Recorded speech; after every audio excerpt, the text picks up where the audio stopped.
Жалгыздыкты ар дайым сезинем. Бул сезим мени өмүр бою коштоп келаткандай туюлат. Бирок бул жолу өзүм аракет кылып убагында ичкиликтин айынан апам Дунгандарга сатып жиберген бир тууганымды, бизде эмес ичкиликти тандап кеткен апамды тапкым келет, дейт 34 жаштагы каарманыбыз Гүлжигит. Мен 1991 жылы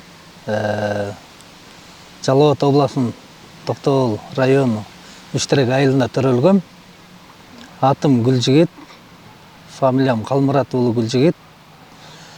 Азыркы учурда Жалал Абад областынын Каракөл шаарында турам, бул жакта жашайм. Менин бул Каракөл шаарына келгеним 2 айлыгымда келгем. Токтогулдун Үчтеректен айылынан. Анан бул жерде тай эжем бар. Тай эжемдин 5 баласы бар. Ошо мени 6-чы кылып багып алган. Өзүмдүн атам, апам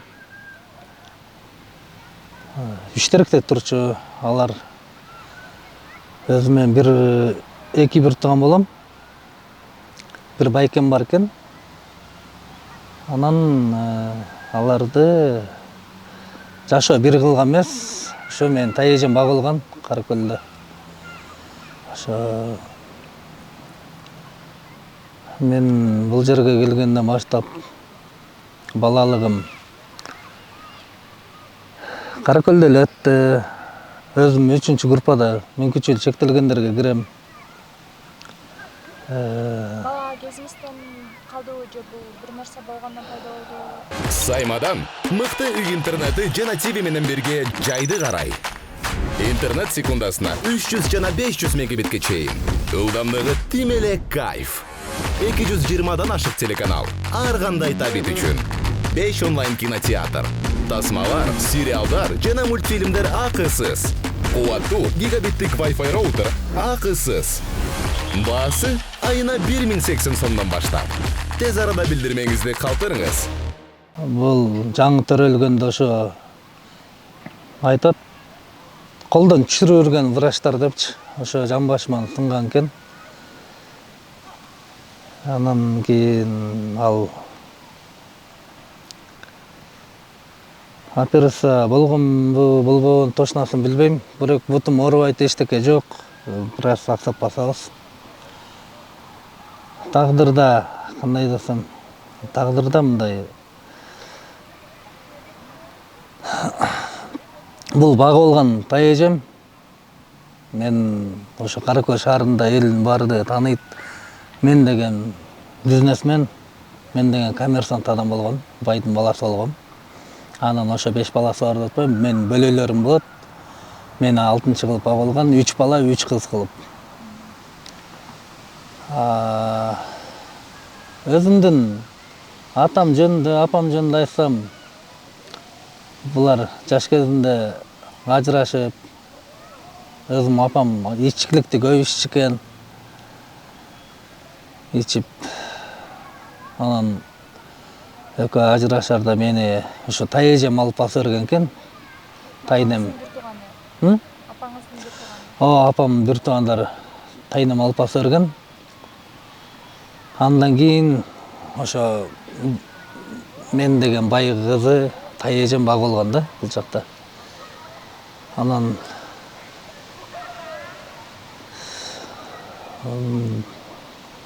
6 бир тууган болуп чоңойдум. 3 бала, 3 кыз. Атама, мен өзүм атама жолукканымда 7-чи класс бала болчумун. 7-чи классында мен жолуктум. Токтогулга барып, ошо Токтогулда ойноп жүрүп, өзүм атам таап алдым. Анан бирок айтат го, тапкандык эмес, баккандыкы деп.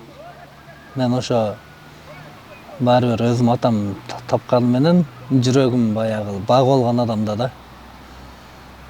Жүрөгүм ошодо, ал канчалык мени урушсун, бирок баары бир жүрөк баккандык болуп кеткен да, тапкандык эмес. Канча көрдүк. барын бардай көрдік, жоғын жоқтай көрдік. Бірақ Құдайға шүкір елге білгізбеймін деймін, бірақ бәрібір еште бір қыжалақчылық болады да.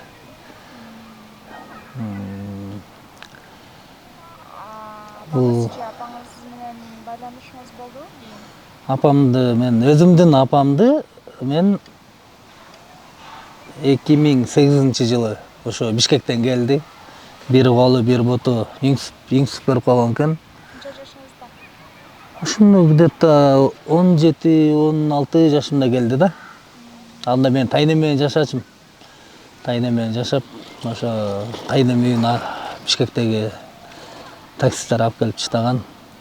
Ошондо көрдүм. Аны мен тай эже дечим да. Көрсө мен ошо өзүм апам экен. Мен айтса баары ишенбей эле эме кыла беришим. Апаңызды алып келгенде мен тайжем экен деп ойлодуңузбу? Тай эжем деп, эже деп сүйлөчүм өзүм апам. Мени багып алган тай эжем бул 10 жашымда өтүп кетти. 10 жашымда өтүп кетти. Анан өзүмдүн калуум менен балдар үйүнө кеттим, Дегдомго. Баягы 6 бир тууган чачырадык. Мен Дегдомдо жүрүп, Дегдомдон анан 12 жашымда келдим да. 12 жашымда келип. 2 жыл интернатта жүрдүңүз? 2 жыл интернатта окудум. Эмне ал жак жакпады же кандай экен? Ал жакта стройный режим болчу. Ал жакта ушунчалык жарым кусок нан үчүн канча деген иштерди кыласың. Ачка калганда түрүптөрдү жейсиң, сабиш жейсиң, чымчыктарды жейсиң. Ачкалыкта ардекени кылдык го. Жада калса күчүктөрдү да союп жеген күндөр болду. Ал жылдары ошондой болчу. Мамам өтүп кеткенде мен жаш болуп калдым, 10 жаш. Кийин уже бая балдар үйүнө баргандан кийин ата-эненин кадырын ошо балдар үйүнөн сездим, кандай экен. Атанын кадыры менен жана апанын кадыры. Бирок мен ошо жаштым, неге зар болдум? Ушундай ата-эненин жытына да. Анткени мен ата-эненин жытын көрбөй эле чоңойдум. Ошол эң ошо өкүнүчтүү ошол. Чоңойгондон кийин кыйынчылык болду. Баардык жумушка иштеп көрдүм. 14-13 жаштан баштап ошо жумуш кылдым да. Грузчик болдук. Ошо көчөдө мындай трассанын бойлорун шыпырып жүрдүк, идиш жуудук. Үйлөнөм деген ой жок болчу менде. Ал неге дегенде баягы ар бир алгандан кийин милдеттүү болуш керексиң да, аял алгандан кийинчи. Сен бир туугандарың жардам бербесе же өзүңдүн кылам деген, мисалы алам, үйлөнөм десең, ал аялдын ата-энесине кандай көз караш болот?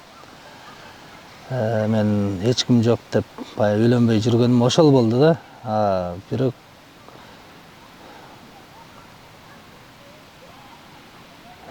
үйлөндүк. Үйлөндүңүзбү? Анан Үйлөнүп ажыраштык. эмне себеп болду ажырашканыңызга? Ушу нарындан алгам. Кызганычтын себеби. Кызганыч, өтө катуу кызганыч болуп ошо. Бул дагы аял кишинин бир оорусу болуп кеткен да, кызганыч.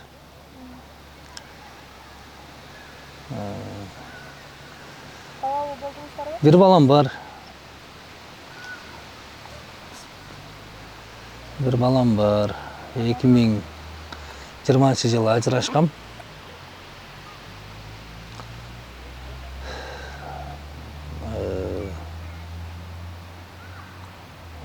Байдын кызын алып олтурмун.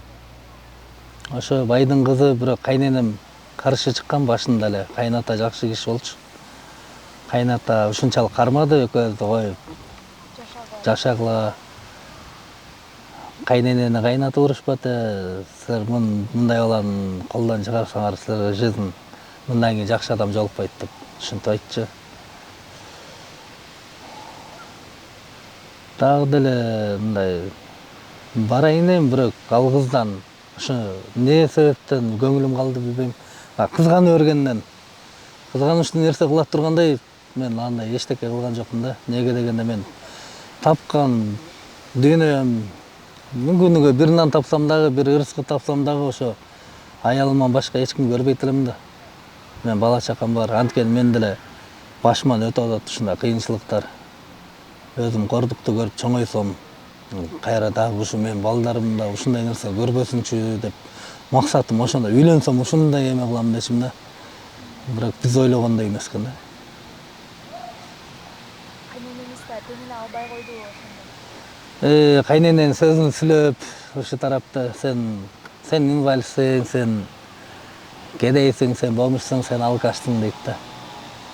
Да самодельный андай деле боло эмес болчу. Алардын жеке ошондой ою болду да. Тагдырым бул эмне мен башыман өткөндү мен башкага көрсөткүм келбейчи. Негедир. Чындык менен жашайын десең, чындыктагы элдер, элди эле жүрө берткенбиз да. Элдер мынтет деп. Андайын дагы үйлөндүм. Кызым бар. Бир бала, бир кызым. Ал алайда. Ал да тоже кызганчактык анда. Мага өзү кызганган адам кереги жок да. Жок, анан балким экөө тең ошондой болсо, балким ошол нерсеге өзүм күнөөлүү деп ойлогон жоксузбу? Өзүм күнөөлүү болгондо мен өзүмдү аппак эле элестетем. Анткени мен башыма мындай нерсе өткөн. Мен ошол нерсени турмушума кайталабасын деп, ошол нерсени көрсөтпөйүн эч кимге деп жашоо кылчумун да. Мен катуу сындым. 2 жолу асындым өлөм деп. Өкөндөтөн жүйүм үзүлдү да. Бирок айтат го Аллах. Ким канчалык кыйынчылык көрсө ошончолук жакшылык бар деп. Мага да бул сыноо өрөт Аллах таламчы. Эмнеге сиз ошол нерселерди чечкендин ордуна асынганды тура көрдүңүз? Мен ким менен кеңешем? Мисалы, эч ким жок болсо ким менен кеңешем? Кимге барып дарманым айтайын. Азыр мына тайэжем күйөөсү бар, папам. Ал сотак үй мен папам да. Бак болгон менен ошо баары бир папа деп чоңойгом. Көңүл мындай тилим келишпейт да азыр. Чечейинде ага барып айтайын десем, айткым келбейт, анын өзүнүн жашоосу бар дегендей. Менин өзүмдүн жашоом бар. Ушундай бойдокчулук менен эле өмүрүм өтүп кетеби деп бир ушундай кылам.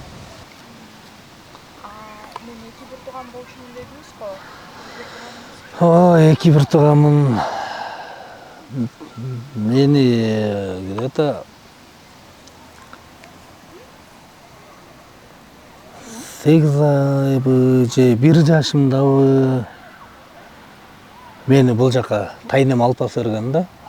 Өзүм ошо 1 тууганым болсо атам алып калган экен. Ал 87 же 88 экен. Аты Талай деген. Ал 1-чи класска окуйын дегенде 6 жашында менин апам айтып атпайбы, баягы аракты көп ичкен да. Анан бул айылдан атам майылына барып баласын урдап, менден уулу баласын сокулукка алып барып, ушу жака думгандарга сатып берген дейт 10 000 сомгочу.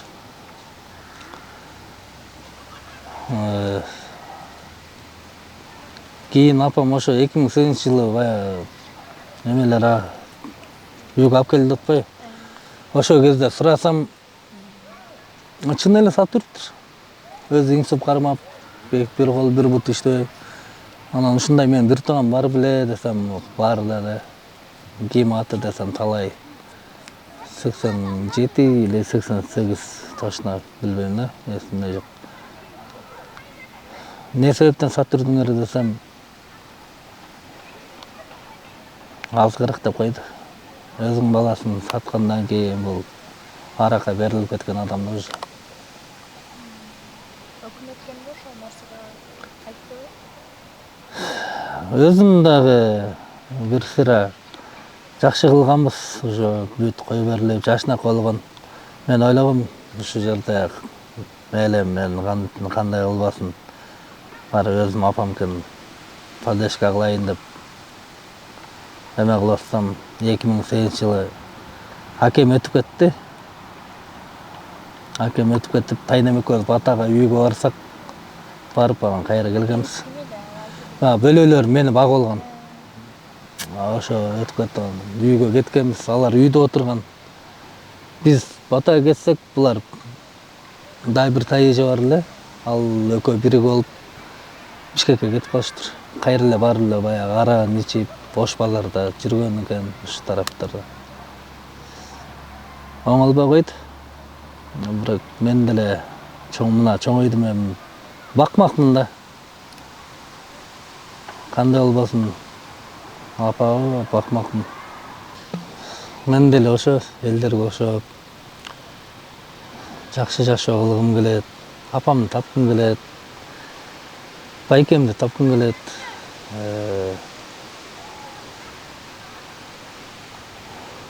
Канчалык жаман болбосун бул дүйнөдө.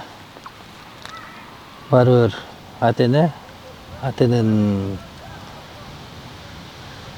багыш керек, мээнетин акташ керек дегендей. Бир тууган байкем тапкым келет, мен да жакшы жашоо кылгым келет. Ошо. Элдерге окшоп мынтип жакшы жашоо кылып, чогуу жашап, мен да үй бүлө күткүм келет. Аты Гүлзат, байкем аты Талай.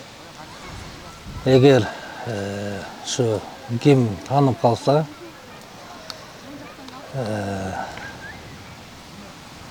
мен таанып ошо өзүм апам, может, телефондон азыр заман өңүккөн го.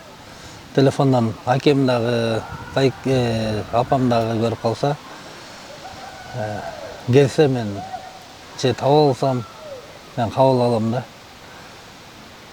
Жакшы жашоо кылып, мен да элге өшүп жашагым келет. Издейм.